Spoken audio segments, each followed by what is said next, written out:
Pag-isipan natin ang kahulugan ng mensahe na, kayo mismo ang aming sulat, na matatagpuan sa 2 Corinthians chapter 3. Maaari nating ituring ang sulat bilang direktang pagpapahayag ng kung ano ang nasa puso natin. Ang mga liham ay paraan ng paghahatid ng kung ano ang nasa puso ng isang tao na hindi nakikita gamit ang mata. Ngayon, ang ating kalikasan, karakter, at pagkatao bilang mga Kristiyano ay dapat na lubusang sumalamin sa mga dakilang katuruan ng Biblia.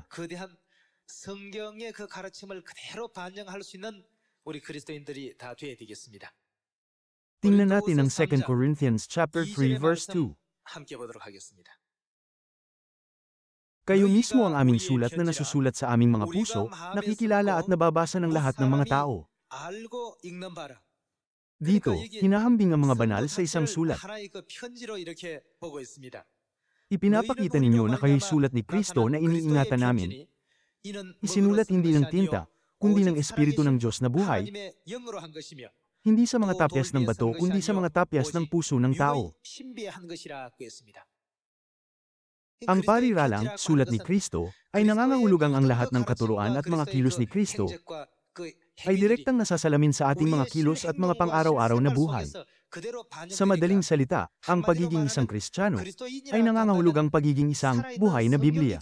Kahit nang hindi nagbabasa ng Biblia, sa pagmamasid sa mga kilos, mga salita, at mga pag-uugali ng mga Kristiyano, dapat naisipin ng isang tao na, wow, yun ang tinuturo ng Biblia na dapat nating isagawa. Iyon ang paraan ng pangangaral na tinuturo ng Biblia. Sa pagtingin sa kanila, maiintindihan ko na ang Biblia ay naglalaman ng mga katuruan na dapat nating tulungan ang mga naghihirap sa pamamagitan ng mga salita ng pangangaral.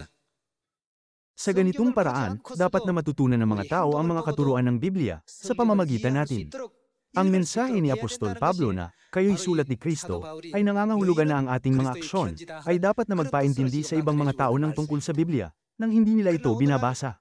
Gayunman, ngayon, kahit na maraming tao ang nag-aangking naniniwala sa Diyos, hindi ganoon karami ang namumuhay bilang tunay na sulat ni Kristo. Pakiusap, basahin ang Matthew chapter 7 verse 21. Hindi lahat ng nagsasabi sa akin, Panginoon, Panginoon, ay papasok sa kaharian ng langit, kundi ang gumaganap ng kalooban ng aking Ama na nasa langit. Nasusulat na tanging ang gumaganap ng kalooban ni Ama ang makakapasok sa kaharian ng langit. Alalahanin mo ang araw ng Sabat upang ingatan itong banal. Ipagdiwang ang Pasko.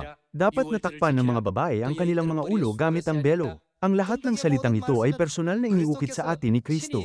Dahil kayo ay kanyang sulat, ginagawa niyo ang eksaktong sinasabi nito. Dahil tayo ay mga sulat ni Kristo, ipinapangilin din natin ang araw ng Sabat gaya ng iniutos sa atin. Sino ang sumulat ng utos na ipangilin ang Sabat? Hindi ba ito isinulat ng Diyos at ni Kristo? Paano naman ang ipagdiwang ang Pasko? Ito rin ay isinulat ni Kristo at ng Diyos.